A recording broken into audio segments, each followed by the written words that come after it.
Nous sommes avec Jimmy Wales, fondateur de la célèbre encyclopédie collaborative Wikipédia. Monsieur Wales, merci d'être avec nous. Merci de m'avoir invité.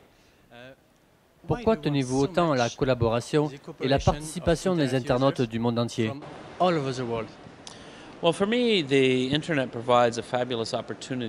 Pour moi, l'Internet nous offre une occasion fabuleuse de rassembler des gens partout à travers le monde, de documenter l'information factuelle du monde.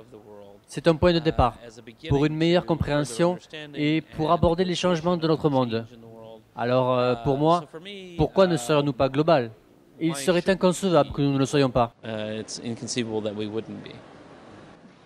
Wikipédia est disponible dans plusieurs langues, y compris des langues régionales comme l'occitan ou le catalan. Pourquoi ce choix de rendre disponible Wikipédia dans ces langues régionales?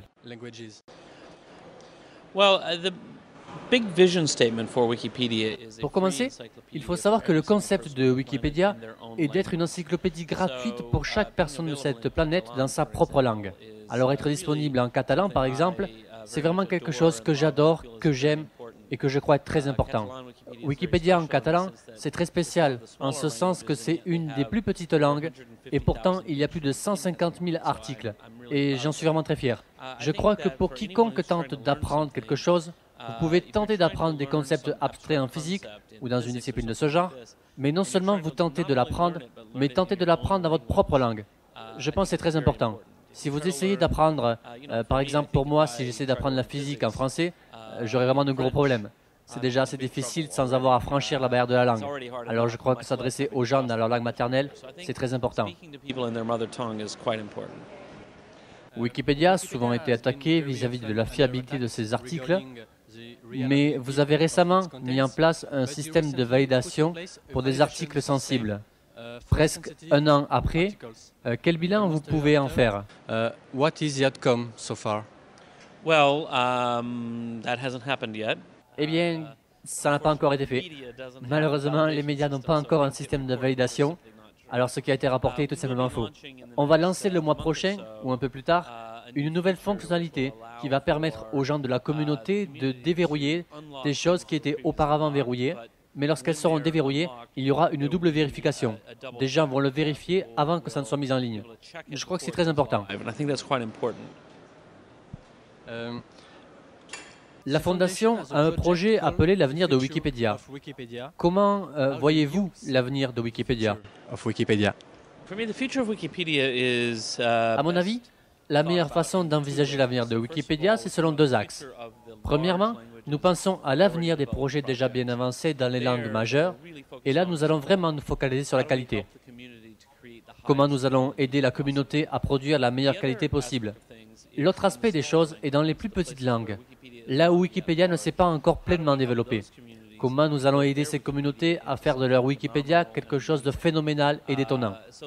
Alors je crois que pour les deux aspects, le développement des logiciels est important, la portée est importante, bâtir les communautés est important. Finalement, toutes ces choses sont à propos de la participation. Selon vous, qu'est-ce qui définit le Web 3.0 et quel changement va-t-il apporter?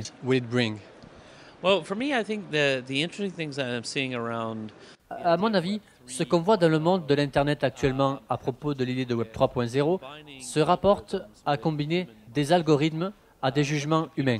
Les ordinateurs faire ce que font les ordinateurs font le mieux et laisser les humains faire ce que les humains font le mieux. Donc si on pense à ce qu'était le Web 1.0, Google, des algorithmes de recherche, tout ça c'est très compliqué. Le Web 2.0, c'était à propos des communautés et les humains se rassemblant pour bâtir des choses comme Flickr, des choses comme Wikipédia et YouTube. Pas beaucoup d'algorithmes associés à ça. Je crois maintenant que le Web 3.0, c'est un mariage des deux. Aider les gens à trouver des choses, aider les gens à comprendre les choses, aider les gens à communiquer l'information, mais de façon algorithmique. Je crois que c'est l'avenir. S'agit-il du web sémantique? Vous savez, le web sémantique, c'est... Je dis toujours que je suis un menuisier et non pas un architecte.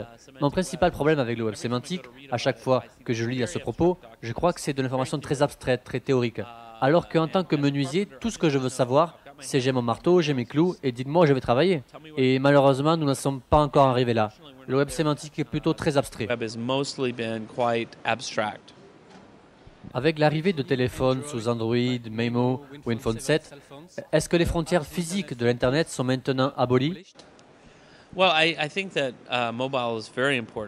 Je crois que les mobiles, c'est très important.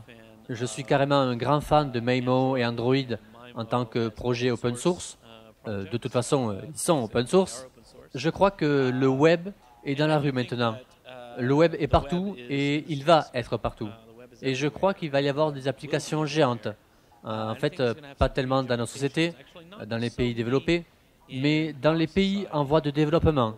L'idée qu'on est sur le point d'apporter l'Internet à des milliards de personnes sur leur portable, les personnes qui utilisent le smartphone approprié, c'est phénoménal. Et cela va changer beaucoup de choses, je pense. Pour conclure, à quoi ressemble une semaine ordinaire pour Jimmy Wales? For Jimmy Wales. Eh bien, je ne suis pas sûr d'avoir vraiment de semaine ordinaire. Je voyage beaucoup, je suis toujours autour du monde. Je suis bien trop souvent dans les avions, je dois l'admettre. Et je fais beaucoup d'interviews comme celle-ci. Alors, ma vie est assez bizarre. Je ne sais pas trop quoi en faire finalement de ma vie. Jimmy Wales, thank you very much and good luck for the future of Wikipedia. Very good, thank you, sir. Very nice.